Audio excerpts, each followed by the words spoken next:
Hamster Corporation continues to bring absolute treasures from the past onto modern consoles.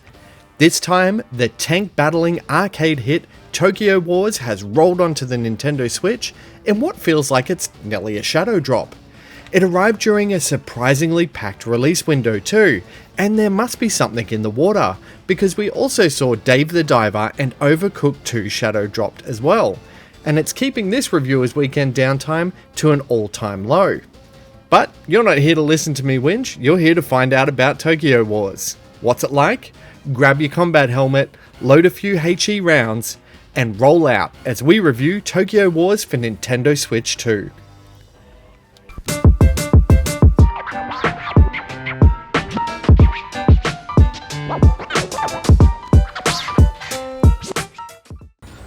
Tokyo Wars first rolled into arcades back in 1996, and it featured an impressive 4-player cabinet setup reminiscent of Daytona, USA. Each player controlled their own tank, battling it out across Tokyo's city streets in a spectacle of explosions and destructible scenery. For nearly 3 decades, that cabinet experience has remained locked away in arcades or emulation, but Hamster Corporation has finally brought it home. This new release marks the first time players can experience Tokyo Wars outside of MAME, and while the spirit of the arcade version is fully intact, not all editions of this game are created equal. The Arcade Archives 2 release on the Switch 2 brings several noticeable upgrades over the original Switch version. Split-screen multiplayer now allows up to 4 players to battle it out locally for the first time, while a new time attack mode offers an exclusive challenge for tankers chasing that high score glory. The game also benefits from VRR support and higher frame rate, delivering smoother visuals and tighter control response, alongside improved emulation accuracy and faster load times. Now, I'm not too sure why the Switch 1 version is missing split screen, because it seems like this game wouldn't really push that system to its limits, but it's worth noting that the PS4 version is also missing these features. In Tokyo Wars, players are split into the white team and the green team to battle it out across 2 distinct stages. The Bay is a more simpler open battleground, perfect for blasting away enemies in straightforward combat.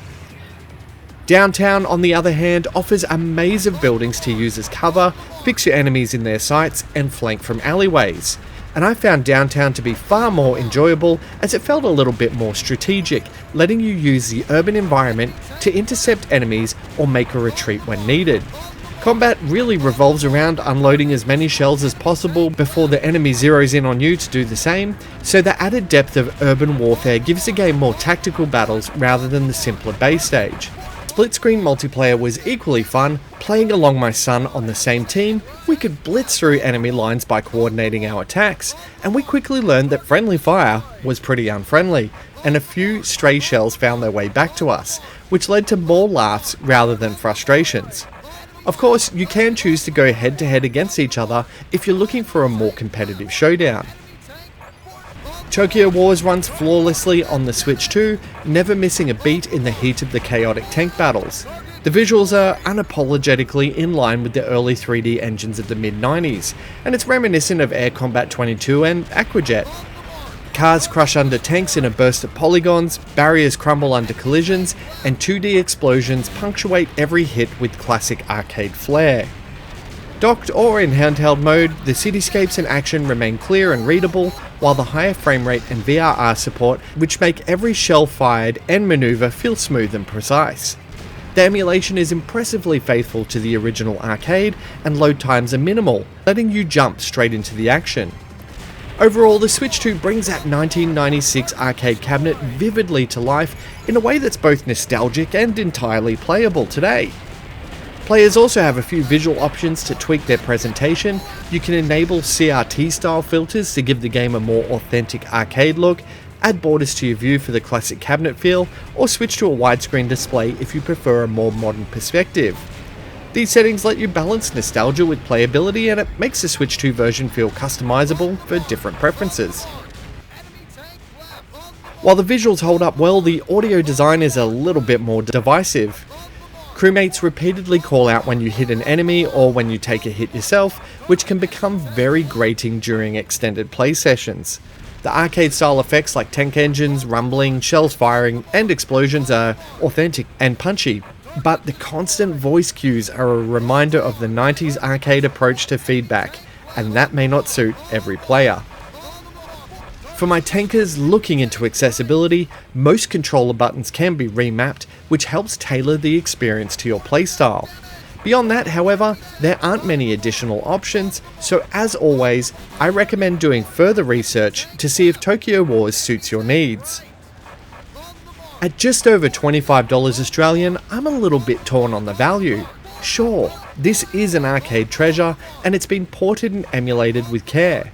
But there's not a lot outside of those two arenas that will keep you coming back.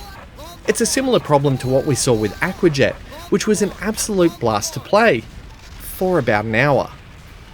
The split-screen multiplayer, however, is Tokyo War's saving grace, shifting into the realm of a fun game to play with some mates, but solo players may be left wanting. All in all, Tokyo Wars is a blast from the past where mileage may vary depending on players. It's fast and frantic, but it'll most likely run out of fuel sooner rather than later. So, what's it like?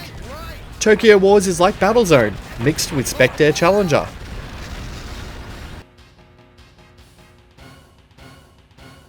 I award it a 72 out of 100.